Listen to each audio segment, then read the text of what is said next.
Hello दोस्तों। Israel फ़िलिस्तीन और Hamas दशकों से चली आ रही जंग की जड़ क्या है जाने। हर बार कैसे मजबूत होते जाता है यहूदी। इज़राइल, हमास और फ़िलिस्तीन इस लड़ाई में प्रमुख तौर पर तीन स्टेक होल्डर हैं। इज़राइल और अरब देशों की अदावत पुरानी है। साल 1948 में जब इज़राइल बना तभी से अरब देशों की इज़राइल से बनती नहीं थी। जब हमास के आतंकियों ने शनिवार सुबह इजरायल में तांडव किया तो पूरी दुनिया में चर्चा होने लगी कि इजरायल पर हमला हुआ है। ऐसे में सवाल उठा कि आखिर हमास ने इजरायल पर हमला क्यों किया। हालांकि इन दोनों देशों के बीच जंग कोई नई बात नहीं है। आंकड़े बताते हैं कि जब जब हमास ने हमला किया है तो सबसे ज्यादा नुकसान उसी को उठाना पड़ा है। हमास, इजरायल और फिलिस्तीन। आइए समझते हैं कि आखिर इस जंग का पूरा मामला क्या है। इसराइल, हमास और फिलिस्तीन इस लड़ाई में प्रमुख तौर पर ये तीन स्टेक होल्डर हैं। इसराइल और अरब देशों की अदावत पुरानी है। साल 1948 में जब इसराइल बना तभी से अरब देशों की इसराइल से बनती नहीं थी, जिसका नतीजा ये हुआ कि यूनाइटेड नेशन का स्टेट टू स्टेट प्लान कभी अमल में नहीं लाया जा सका। टू स्टेट प्लान संयुक्त राष्ट्र ने फिलिस्तीन और इसराइल के विवाद खत्म करने के लिए किया था, जिसमें यहूदियों के लिए इज़राइल और फ़िलिस्तीनियों के लिए फ़िलिस्तीन का प्रावधान था। लेकिन इतिहास गवाह है कि जब-जब इज़राइल पर हमले हुए, इज़राइल ने मुंहतोड़ जवाब दिया। न सिर्फ जवाब दिया बल्कि अपनी स्थिति भी मजबूत करता रहा। फिर चाहे 1967 का 6 दिन का युद्ध हो या फिर 1973 का अरब-इज़राइल युद्ध, हर युद्ध में इज़राइल भौगोलिक तौर पर अपना आकार बढ़ाता गया। फ़िलिस्तीनियों की ज़मीन खिसकती गई। 1990 का दशक आते-आते इज़राइल और फ़िलिस्तीन में बातचीत का दौर शुरू हुआ। एक तरफ बातचीत के ज़रिए विवाद खत्म करने का प्रयास किया जाने लगा। दूसरी तरफ मुस्लिम कट्टरपंथियों ने 1987 में हमास नामक संगठन की शुरुआत की। अंग्रेजी में हमास का मतलब है इस्लामिक रजिस्ट्रेशन मूवमेंट। फ़िलिस्तीन को इस्लामिक स्टेट बनाने का मकसद क्या था? हमास का उद्देश्य फ़िलिस्तीन को इसराइल से आज़ाद कराना और उसे इस्लामिक स्टेट बनाना था। फ़िलिस्तीन में हमास अपनी जड़ें जमा रहा था और उधर बातचीत के ज़रिए फ़िलिस्तीन और इज़राइल के रिश्ते सामान्य होने लगे। 1995 में इज़राइल ने फ़िलिस्तीनियों को ज़मीनी लौटाना शुरू कर दिया। ओस्लो समझौता के तहत शांति बहाल करने की कोशिश। क्या था ओस्लो समझौता? चलिए बात करते हैं इस पे। ओस्लो समझौते के तहत गाज़ा स्ट्रिप और वेस्ट बैंक को 3 तरह के क्षेत्रों में बाँटा गया। ज़ोन ए में ऐसे क्षेत्र को रखा गया जिन पर फ़िलिस्तीन का पूरा नियंत्रण था।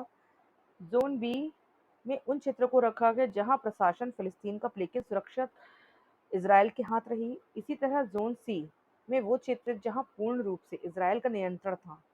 1995 में हुए ओस्लो दो समझौतों के बाद जो वेस्ट बैंक में से फ़िलिस्तीन के हिस्से में कई प्रमुख शहर आए, जिसमें हेब्रो, यत्ता, बेतलहम, रमल्ला, कल्कियाह, तुलकार्म, जैनीन, नाब्लुस थे। इसके अलावा गाज़ा पट्टी के शहरी फ़िलिस्तीन को मिले, जिसमें रफ़ाह, यान यूनुस, डायर अब अल-बला, जबलिया अन नज़ला शामिल हैं। इस समझौते के बाद ऐसा लगने लगा था कि इज़राइल और फ़िलिस्तीन का विवाद अब खत्म हो गया है। अब दोनों देश शांतिपूर्वक आगे बढ़ेंगे। लेकिन दोनों पक्षों के कट्टरपंथियों को ये समझौता मंजूर नहीं था। जब एक दिन यहूदी और मुसलमान एक ही दिन दोनों लोगों का त्योहार पड़ा, मुसलमानों और यहूदियों का। 1994 में इत्तेफाक से यहूदियों का त्योहार पुरिम और मुसलमानों को रमज़ान एक ही दिन पड़ गया। तब एक यहूदी कट्टरपंथी ने मुसलमानों की भीड़ पर फायरिंग कर दी। इसके बदले में हमास के आतंकियों ने आत्मघाती हमले के जरिए धमाके शुरू कर दिए। इन घटनाओं के बाद भी ओस्लो समझौते पर बातचीत जारी रही।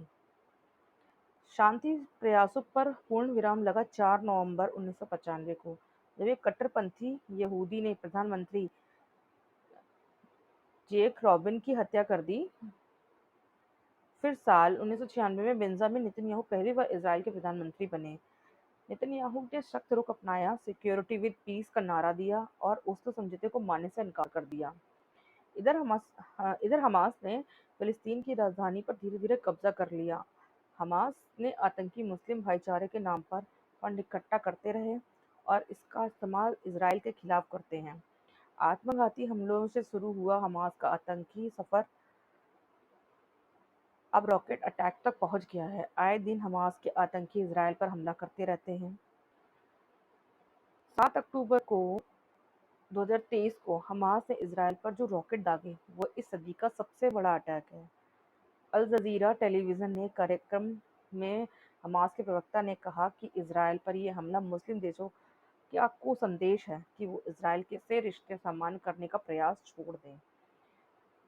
हमास का साथ देता है हिजबुल्लाह। हिजबुल्लाह एक आतंकी संगठन है जो हमास का पूरा समर्थन करता है। आपको बता दें कि वेस्ट बैंक में कई ऐसे मजहबी स्थल हैं जिन पर यहूदी और इस्लामिक स्टेट दोनों दावा करते हैं। ऐसे में ज़्यादातर क्षेत्रों पर इसराइल का कब्जा है।